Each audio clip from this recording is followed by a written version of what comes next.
Welcome back, guys. The NFC Championship is in the books, and we are your new NFC Champs, defeating the Eagles by a score of 45-35 and punching our ticket to the Super Bowl. Before we get started, remember to like, comment, subscribe, turn those notifications down below, and let's get straight into talking about what happened in that last game. This was such an offensive masterclass from both sides, and this game came down to the very final moments. So let's go through it all from start to finish. Philadelphia would start with the ball, and knowing they wanted a chance to get back to the game they lost just a year ago, they would do their best to get there by pounding the rock. That would start by feeding DeAndre Swift, and he was explosive every time he touched the ball, finishing with near 90 yards, averaging over 5.5 a carry. And the guy who may have been even better than him on the ground was quarterback Jalen Hurts. He capitalized not only on the read option calls, but also dominating off the scramble. He would drive his team all the way down the field on the opening drive and run his way into the end zone for the first score of the day. But it would not take long for us to match them, as on the very next drive, Kyler Murray would display his own dynamic running abilities, as he then would take off with nothing open downfield, and after making a move on a linebacker, his speed would take him 22 yards for our own QB rushing touchdown. The Eagles would get back the ball as the game was once again level. Jalen Hurts would throw just his fourth pass of the day, and it would result in a devastating interception by Rashad Fenton, the man who was getting additional playing time due to the injury to Xavier Rhodes, and he would make the most of it as he would return it all the way to the 13 to put the offense in an amazing position, and with it, they only needed one play, as Murray would scamper into the end zone once again to double his rushing touchdown total. After this huge mistake early from the Offensive Player of the Year, Hurts would get it together as a passer and put together an incredible throwing day as he tossed it in 4 scores and picked up just under 300 yards through the air. And a big part of his success would be his involvement of his number one receiver, A.J. Brown. He was in many instances the go-to option whenever they needed a big catch, especially when it involved moving the chains, and his performance would result in him bringing in 8 receptions for 75 yards. After the Cardinal defense would end up forcing a punt, they would drive to midfield, and then they drew up the perfect play for Rondale Moore. He would only bring in 3 catches on the day, but this was by far his biggest grab, as they would get him an open streak down the sideline, which he would use to bring in the Murray deep ball and take it 47 yards for the touchdown. Now, before we get to our next moment, let's discuss the day the former Jaguar Jamal Agnew had. He had various moments in which he had costly drops, but that stat sheet looked way better after this moment, as on the first play following the Moore touchdown, Arizona would have a massive breakdown in coverage, and Agnew would get an easy catch and go as he would get a free lane down the middle and proceed to run all the way down the field to drag this right back to a 1-score game. And the Eagles' momentum wouldn't stop there, as after they kicked the ball back to us, it would be the Pro Bowl defensive end Josh Sweat who would fly in untouched and get to Murray to drop him for a sack. But then, just 2 plays later, Hollywood Brown proved why we gave him that big extension this season, as he would win quick off the line and use his blazing speed to bring in the deep ball, get away with from pursuing defenders, and take it an incredible 83 yards for the score. And that would just be the icing on top of his great performance, which would get well over 100 yards on just 4 catches. We would then settle into the second quarter, which would heavily involve the Eagle offense versus our defense. For us, the main guy in that matchup was our breakout linebacker, Zaven Collins. He was everywhere, finishing the day with double-digit tackles, and he even got in the backfield once to drop Swift for a loss. And for Philly, they started to involve their star tight end, Dallas Goedert. He was the guy they went to when they needed to grind out some tough yards after the catch, which would lead him to bringing in 7, and he would bring in this touchdown grab as well inside the final 2 minutes of the first half. Then we would start to run the 2-minute drill, and it would be our lead back, Tyson Williams, who would come away with the big play. We would run the halfback draw, and he would follow his blockers until he saw the inch of daylight, which he would burst into and take it 50 yards for the big-time touchdown score to bring them right back to a 2-score advantage.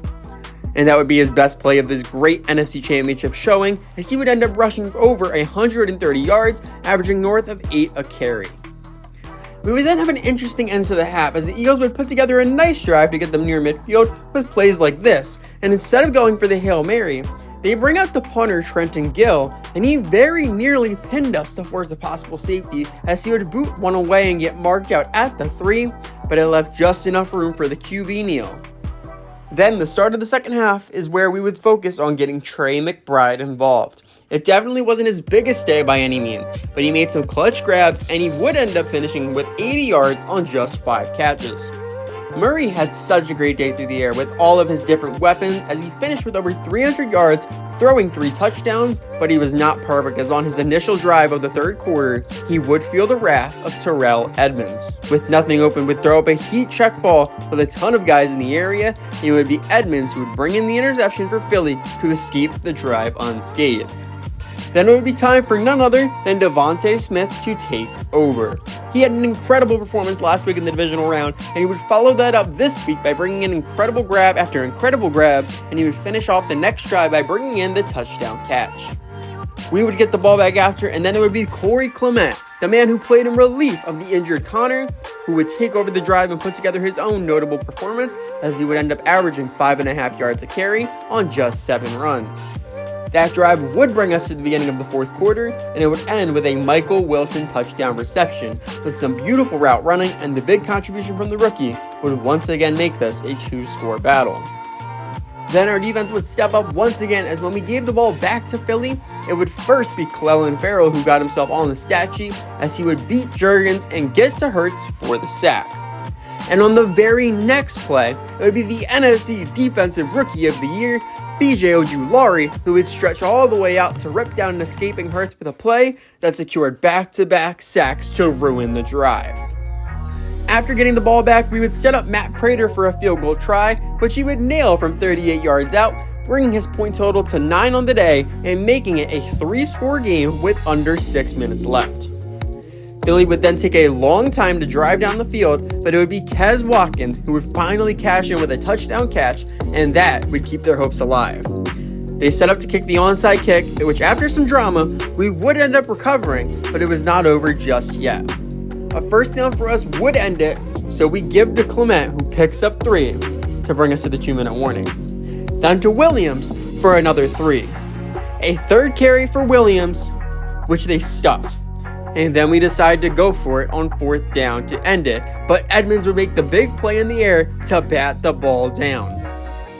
So Philadelphia's hopes would stay alive, but we forced 4th down. Hurts would take a deep shot, and it would be our own Budda Baker who would bat it down to secure the win and the NFC Championship title for us. Moving to the news headlines for this week, it looks like the Seahawks have made their decision on their head coach replacement of Pete Carroll. It will be rookie head coach Rod Starling. And with the story we all waited for, to see who we will face, it will be the Kansas City Chiefs. The reigning champs will get the chance to go back-to-back. They ended up besting the Baltimore Ravens by a score of 21-19. And KC wasted no time as Mahomes would have a great first quarter in which he tossed 2 receiving scores to Richie James. And while the Baltimore run game was producing as Lamar and Hunt combined for near $150, their 2 best drives were stalled with sacks from Chris Jones. But a pair of field goals from Justin Tucker would keep them in the game, and then when the fourth quarter came around, Kareem Hunt would punch in a rushing score. Isaiah Pacheco would do the same as they wanted to chew the clock, but then Lamar Jackson would lead the comeback drive, finally throwing a touchdown pass in the closing moments to none other than Odell Beckham Jr., but they would go for 2 to tie it, and they would be denied and end up losing the AFC Championship. Now with the Super Bowl matchup set, let's review how both teams got here. We know our journey started with a tight division matchup in which we bested the 49ers in the wildcard round by a score of 17-13. Then we moved on to another division rival in the Seahawks, and we would completely blow them out, inserting our backups at halftime. And we obviously just dethroned the reigning NFC Champs this past game. For the Chiefs, their wildcard round consisted of another Mahomes vs. Allen classic in which they defeated Buffalo by a singular point. Then the divisional round would have them welcome the Titans, and they would again win by just 1 singular point. And then, like we just discussed, they claimed the NFC crown with a 2-point victory over the Ravens. An interesting fact to consider, during our playoff runs, our total point differential was a staggering 39, while KC's was just 4. We then received the Pro Bowl rosters. None of our guys will be included as we are heading to the Super Bowl, but some of our division rivals are representing. Seattle's Geno Smith slides in at QB3. San Fran ended up having 7 Pro Bowlers with Christian McCaffrey at halfback 1, Kyle Juszczyk at fullback 1, Brandon Ayuk at wide receiver 3, Trent Williams at left tackle 1, Nick Bosa at right end 1, Arik Armstead at D tackle 2, and Elijah Mitchell as a kick returner. And the Rams' sole Pro Bowler ends up being Cooper Kupp as wide receiver 1. Over the Pro Bowl week, the NCAA has had their All-Star game, and it looks as though LSU quarterback Charles Morgan has taken home the All-Star game MVP. He will not be on our radar for this draft, but it will be interesting to see how his career goes. With us making it to the Super Bowl, we have some big-time dev trade upgrades to discuss. Our sole offensive player is tight end Trey McBride, who is now a superstar tight end. On defense, our defensive end Bryce Huff is now a superstar, as well as free safety Jalen Thompson.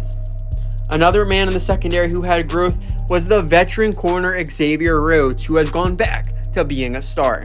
Maybe that can extend his career another year.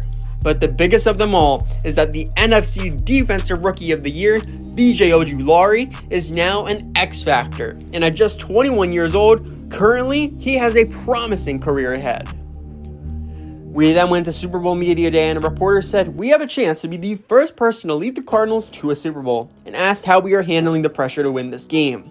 And we responded saying that winning a Super Bowl is one of the hardest things to accomplish in sports. So being able to avenge that loss 15 years ago and get this team a championship is a huge motivating factor. And with that, we have earned ourselves 10 staff points. So that meant we then headed over to the head coach challenge trees, and we ended up purchasing the second tier of hands-on defense, which will allow defensive coordinator upgrades to cost 20% less as we look to fill out the tree to get those after-school tutoring tiers. And now is the time we can lock in and get set for our Super Bowl matchup, as we will be heading into Las Vegas to take on the Kansas City Chiefs, the biggest game of the entire series. And let's start by checking out the injury reports. It looks as though we will be completely healthy for this game, but the Chiefs will have a few minor ones to deal with. Their backup defensive tackle Derek Nottie will not be available as he is suffering from a partial PCL tear. Second-year corner Joshua Williams will be missing the biggest game of his career with turf toe, and the former Buccaneer Mike Edwards will miss the Super Bowl as well with a broken finger. But now, let's learn who we will be seeing on the field in this ultimate battle. This wouldn't be the Chiefs if we didn't start with talking about Patrick Mahomes. He is well on his way to becoming the new GOAT of the NFL, and after picking up his third MVP trophy this year, he would love to match it with his third Super Bowl ring, as well as he hopes to extend this Chief dynasty. And right by his side is his right-hand man, Travis Kelce, one of the most impressive tight ends to ever play the game. And as he continues to fill out his Hall of Fame career, you know he will be the focal point of this KC passing attack.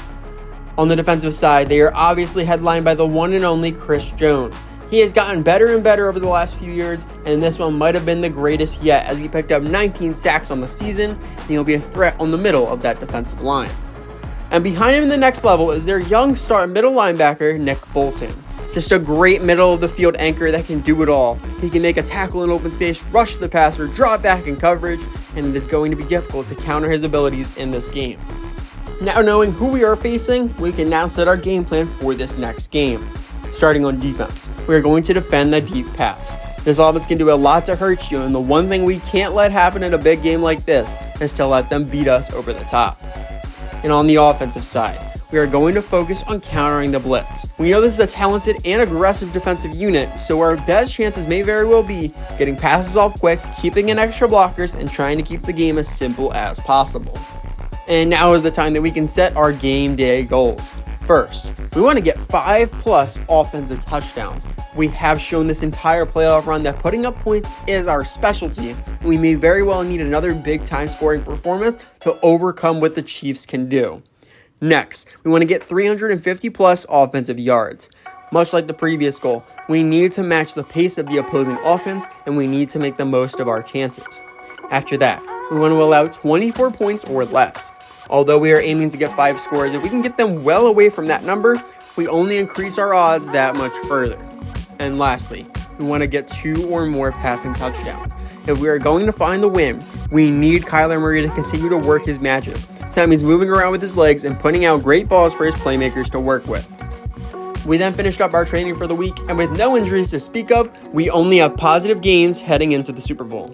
We start with B.J. Ojulari. And after having a rookie season that severely outperformed expectations, we had one round of growth which improved his awareness, pursuit, tackling, and zone coverage. And then he had his second wave of growth which further improved his awareness, finesse moves, and strength. After that, we move over to our new offensive superstar, Trey McBride. An amazing first year with major playing time after taking the reins from Ertz, and he had some massive growth today, improving in his acceleration, catching traffic, short, medium, and deep route running, run block against finesse moves, and release. And lastly, one of this team's most reliable guys, it is Marco Wilson. He's had a great year taking every team's number one receiver, and today he further developed in his awareness, man coverage, and play rec. And with that, we have discussed everything we needed to for this week. If you guys enjoyed, remember to like, comment, subscribe, turn on those notifications down below, and I will see you all next time as we head into Super Bowl 58 to take on the Kansas City Chiefs.